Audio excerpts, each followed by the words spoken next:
Hi everybody, Karen Roby here for ZDNet with Jason Cipriani and Jason Perlow. Together they make up Jason Squared, and we're chatting today about Apple Card, Apple Pay, and just mobile payments in general. So Jason Cipriani, let's start with you. Expand a little bit on where we stand with all this and what's to come. Yeah, I think it's been quite a long journey, especially as Apple is concerned, as seeing mobile payments kind of come into the mainstream. I think it was 3 or 4 years ago when Apple first announced Apple Pay, and it was a slow adoption rate from there. It was a long time after they first announced Apple Pay, which allows you to tap your phone at a payment terminal to actually, transmit payment information with randomized credit card numbers. And it's an extremely secure process. But for the longest time, I could only use it at Walgreens and McDonald's. Here within the last year or so, the local grocery store down the street from me actually got contactless payment systems put in. So the adoption rate has gone up quite a bit. I see a lot of people using it out and about and normally in the past, anytime I used it, even at one point when I used Samsung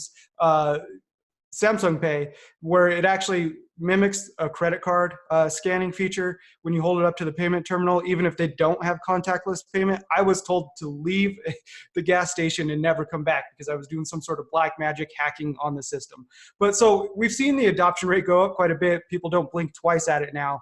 And with the release of iOS 12.4 this last week and Apple's earlier announcement of Apple Card, we're likely to see that adoption go up even more. And more specifically, what Apple Card is Apple trying to own the entire stack. Instead of adding your Wells Fargo or US Bank or whatever your banking institution card is to the mobile payment app, the wallet app on your iPhone, Apple is releasing its own credit card that's all managed and ran from your iPhone directly. And rumors and speculation had led up that iOS 12.4 would be the grand launch of that.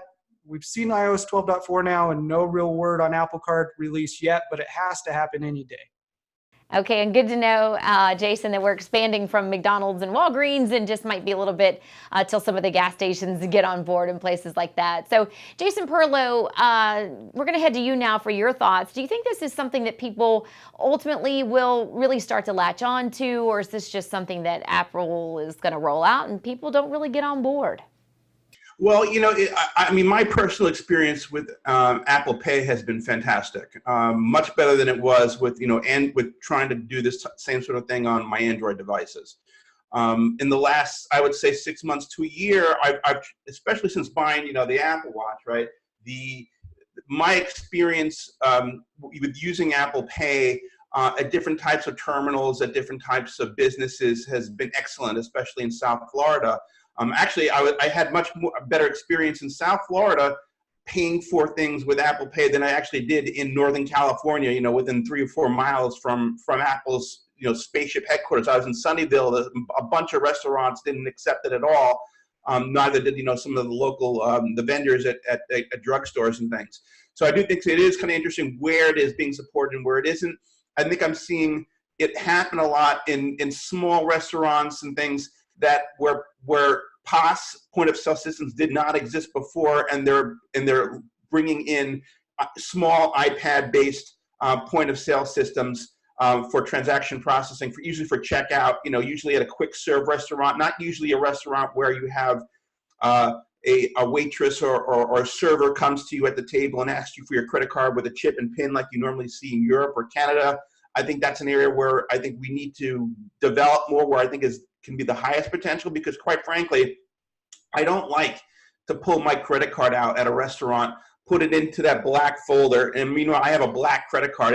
It's a Chase Sapphire. So you put the black credit card in the black leather folder, and it's dark. You're in a restaurant. Maybe it's a nicer restaurant, or it's a bar grill type of environment where the lighting is muted. You've had a couple of drinks, and then suddenly you forget to take your credit card back. It's still sitting in the folder, and maybe your house is an hour away. And then the next day you realize, well, where's my credit card? Well, my gosh, I left it at the restaurant. That's exactly what happened to me a couple of weeks ago.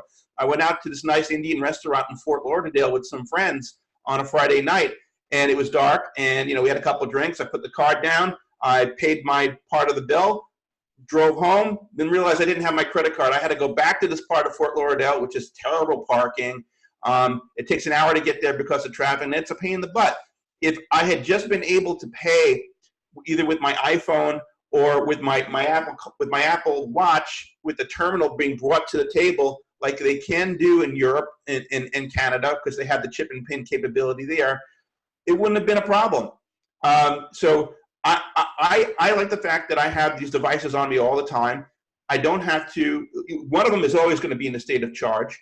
I don't have to pull my wallet out of my bag with all, 15 cards and IDs in it and shuffle through them and potentially lose one and have one fall out. I think it's a much more secure way of doing things. Now, if you look at the Apple Card itself, the Apple Card is actually far more secure than using a regular credit card, because not only does it have the chip and pin technology that the modern credit cards have, so it cannot be skimmed, doesn't have the identifying, there's no identifying, well, first of all, using the electronic version, there's no credit card number or anything you can look at, right, or CVV. So it's also got this thing called tokenization technology that they developed with Goldman Sachs, so that's completely randomized for each transaction that goes back and forth. So you can't intercept it, with the conventional ways that it's been done before. For vendors that don't actually have a way to process electronic payments through Apple Pay, there is also a physical Apple Card credit card made out of titanium that has the chip and pin and the tokenization technology built into it that can be used anywhere. It cannot be skimmed either. So that, I think, is going to be a huge benefit. Plus, the expense tracking is going to be a huge sell of this card. Now, everybody has rewards programs at different credit card providers. But what I do really like about this is I can see itemized what I'm spending money on, how many restaurants I went to, how many gas stations, how many retail outlets, and it'll actually classify all those things into nice charts and graphs. It'll tell you when your next payment is due, when you need to pay off the balance, how much you've paid to the balance, all those things in nice big charts and graphs that are easy to follow, which to me will be a godsend. I don't know why my existing credit card providers haven't produced some type of an app that does the same sort of thing. It sounds like it should be fairly easy, but I guess that it's not. So this is where Apple's customer and UX experience really comes into play here, and I think there's going to be tremendous value for that.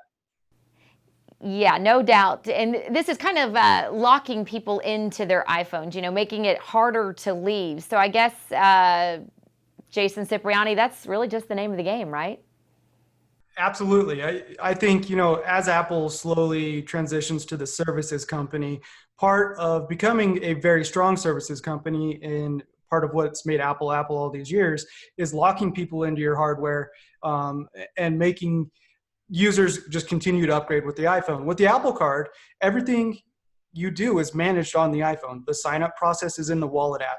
Immediately after being approved, you can begin making payments with the contactless system, Apple Pay on your phone while they send you your titanium card in the mail, a week or two later. Your bill payment is done through the app. Your breakdown of your spending habits, all done through the app. Any rewards or daily cash back is all put on your Apple Cash card. So yes, it'll be possible to leave iPhone if you have an Apple Card and still use the physical card. But there's a lot of questions like, how do you make a payment if you don't have an iPhone, through the Wallet app, if you have an Android device and you're just relying on the physical card? So yeah, this is definitely it's like iMessage. It's another lock-in for Apple device owners, where if you sign up and rely on the Apple Card every day and you enjoy the cashback rewards and you use all those features, it is going to make switching from iPhone to Android or any other platform that, may come out over the next 5 years very, very difficult to do. And it's not going to make it fun at all if you need to break away from that. Yeah, it seems like it would be really difficult to have it and not have an Apple device in hand. So Jason Perlow, you talked about having the card, how you really liked it. We've talked at length about that. So what do you think is going to take to get more buy-in from others? Yeah, there's obviously the networks for all this payment processing is owned by the payment processing companies. There's a big company down here in the same town that I live in, Coral Springs, called First Data. They're a big payment processor. They have terminal equipment that and services that they sell to, restaurants, vendors, stores. There's about 5 or 6 of those, really big one of those globally that have to adopt that technology, or at the very least,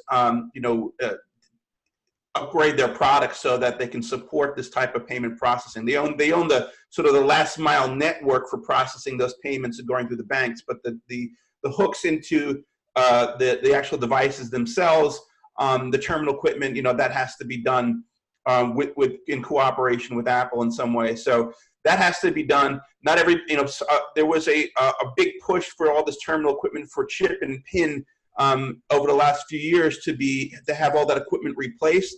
The question is the existing terminals that are out there at existing businesses, is it already ready to be software upgradable and be usable with near field communications technology that's used by these things?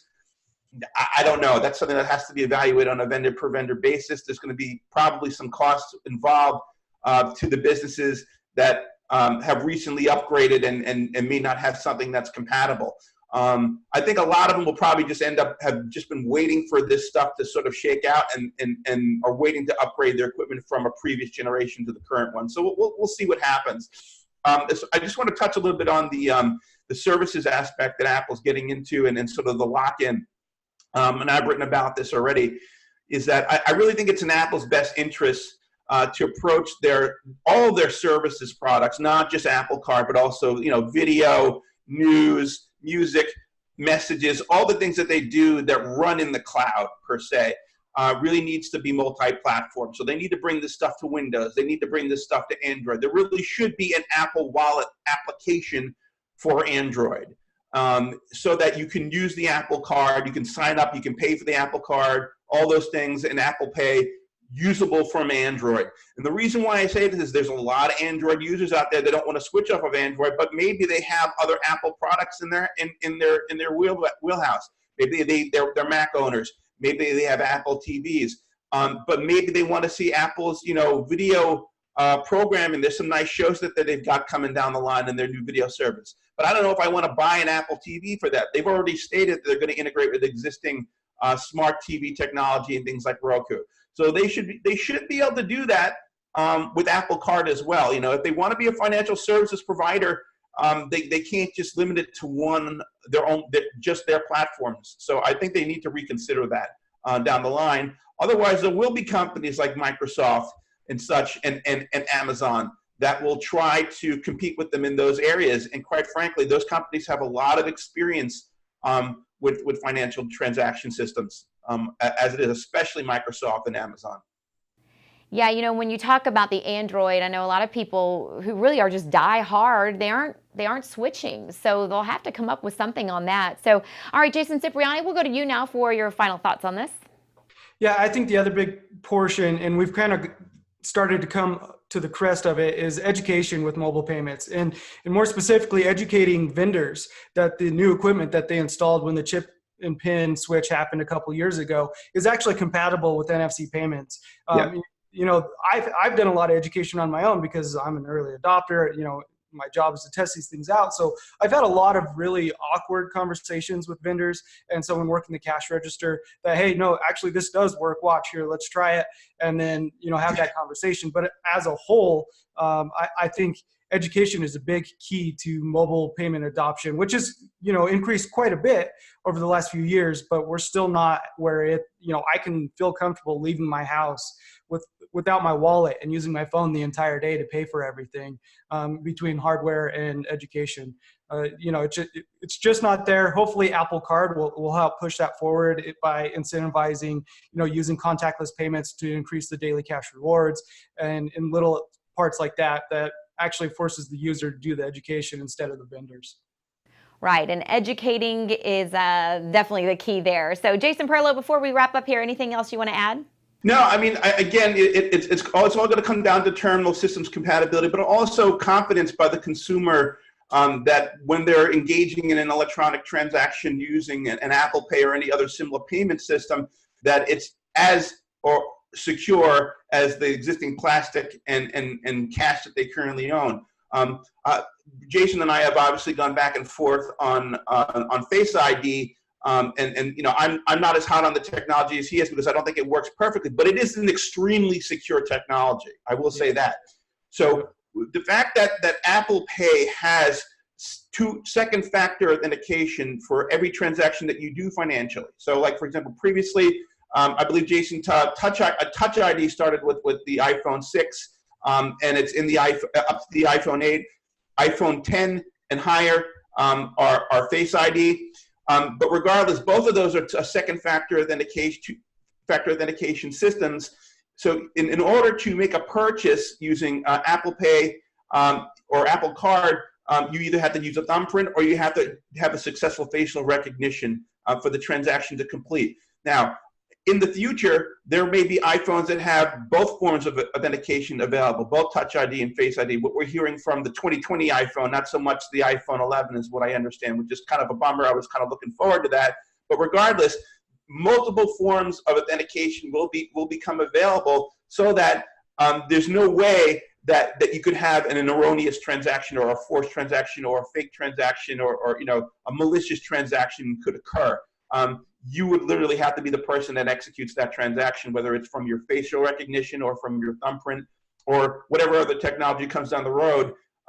Multi-factor authentication is the name of the game when it comes to making these sort of purchases, and it is definitely safer than the previous technologies we've used, and hopefully it will cut down on fraud and all those other things that have plagued us for years. You're right, and as with anything, just takes time, right, for people to embrace it and understand it. So we hope you've enjoyed this installment of Jason Squared. For more discussions and debates, be sure to check us out on ZDNet and follow us on social media. Thanks for watching.